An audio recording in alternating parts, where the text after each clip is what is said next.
الحمد لله وحده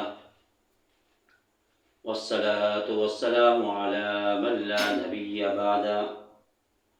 أما بعد فأعوذ بالله من الشيطان الرجيم بسم الله الرحمن الرحيم ليشهدوا منافع لهم صدق الله العظيم۔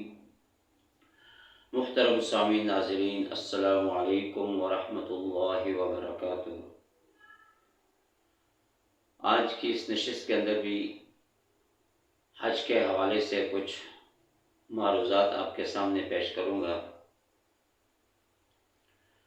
کہ حج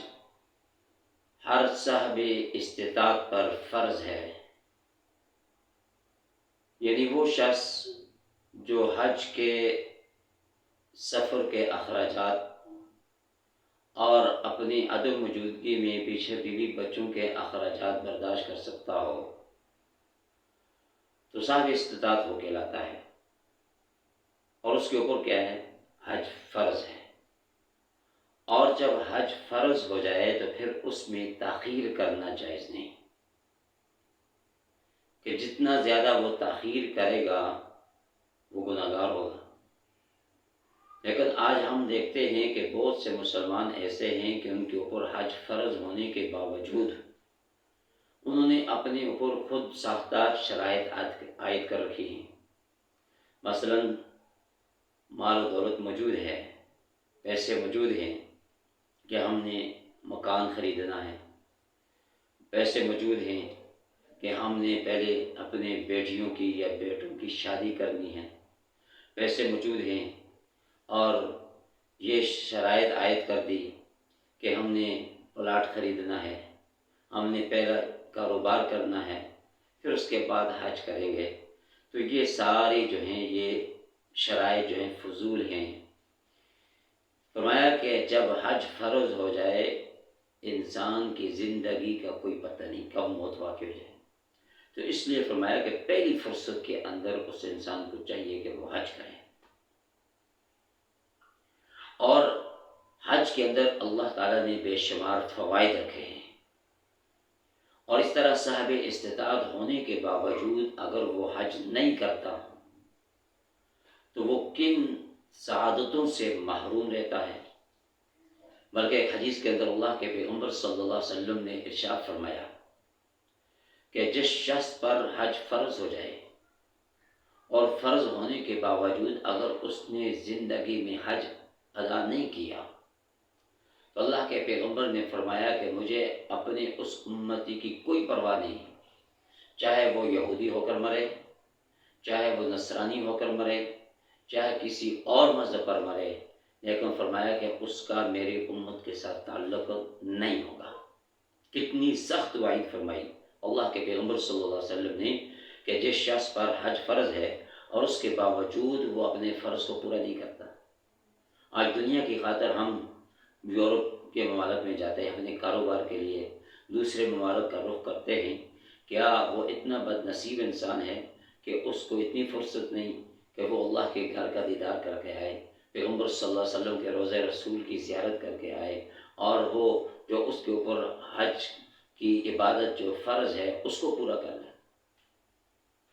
اور اس طرح ہزاروں سال گزرنے کے باوجود آج تک جس شخص نے حج کیا ہے، کوئی شخص یہ نہیں کہہ سکتا کہ حج کرنے کے بعد میں مفلس ہو گیا ہوں، حج کرنے کے بعد میں تنگ دست ہو گیا ہوں، حج کرنے کے بعد میں مالی لحاظ سے کمزور ہو چکا ہوں، بلکہ یہ تو ہوا کہ لیشہدوا منافع لہم، سورۃ الحج کے اندر آیت نمبر 28 میں اللہ تعالیٰ فرما رہے ہیں کہ ہم نے حج کے اندر بہت سارے فوائد رکھے ہیں کہ جو اپنی آنکھوں سے دیکھیں کہ وہ فوائد کیا ہیں۔ کہ سب سے پہلا فائدہ دنیا کے اندر اللہ تعالیٰ اپنے اس بندے کو جو حاجی حج کر کے آتا ہے کہ یہ عطا کرتے ہیں کہ اس کے رزق کی تنگی کو دور کر دیتے ہیں۔ اور اس طرح فرمایا کہ حج کرنے کے بعد بہت سارے لوگ آپ کو ایسے ملیں گے کہ جو پہلے تنگ دست تھے، حج کرنے سے پہلے ان کی مالی حالت درست نہیں تھی، حج کرنے سے پہلے فقیرانہ زندگی گزار لیتے، حج کرنے کے بعد اللہ نے ان کی تنگی کو دور کر دیا، حج کرنے کے بعد اللہ نے ان کے رزق کے اندر وسعت پیدا فرما دی، حج کرنے کے بعد ان کی تنگ دستی کو خوشحالی میں تبدیل فرما دیا، حج کرنے کے بعد اللہ تعالیٰ نے ان کو رزق کی وسعت عطا فرما دی۔ بے شمار مواقع ایسے ہیں، بے شمار مثالیں ایسی ہیں کہ جو حاجی حج کرنے کے بعد اس کو اللہ تعالیٰ نے یہ نعمت عطا فرمائی ہے۔ تو اس لیے کہ ہر صاحب استطاعت پر حج فرض ہے۔ اور اس طرح دوسرا مسئلہ کہ گھروں کے اندر بہت سارے ہماری مائیں بہنیں بیٹیاں کہ جن کے زیورات سونا ان کی ملکیت میں ہوتا ہے اور وہ کئی تولہ سونا زیور کے مالک ہوتی ہیں، اور اگر اس سونے کو بیچا جائے، فروخت کیا جائے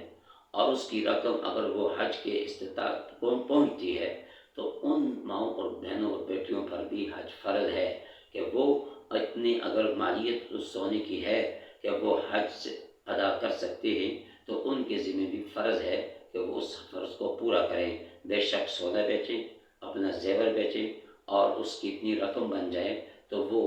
حج ادا کر سکتے ہیں، تو ان کے ذمہ بھی فرض ہے کہ وہ حج کو ادا کریں۔ اس لیے کہ یہ حج ایسی عبادت ہے لیشہدوا منافع لہم، اللہ تعالیٰ خود فرما رہے کہ ہم نے اس کے اندر بے شمار فوائد رکھے ہیں، بے شمار انعامات رکھے ہیں۔ تو یہ اس حاجی کو ہی حاصل ہو سکتے ہیں کہ جو حج کی عبادت میں شریک ہوگا، جو حج کی عبادت کو ادا کرے گا تو اللہ تعالیٰ کی نعمتیں اپنی آنکھوں سے دیکھے گا، اللہ تعالیٰ کا رزق اپنی آنکھوں سے دیکھے گا۔ تو دعا فرمائیں کہ اللہ تعالیٰ ہم سب کو جو کچھ واسطہ اس پر عمل کرنے کی توفیق عطا فرمائے اور ہم سب کو حج کے انوارات اور برکات نصیب فرمائے۔ وآخر دعوانا ان الحمد للہ رب العالمین۔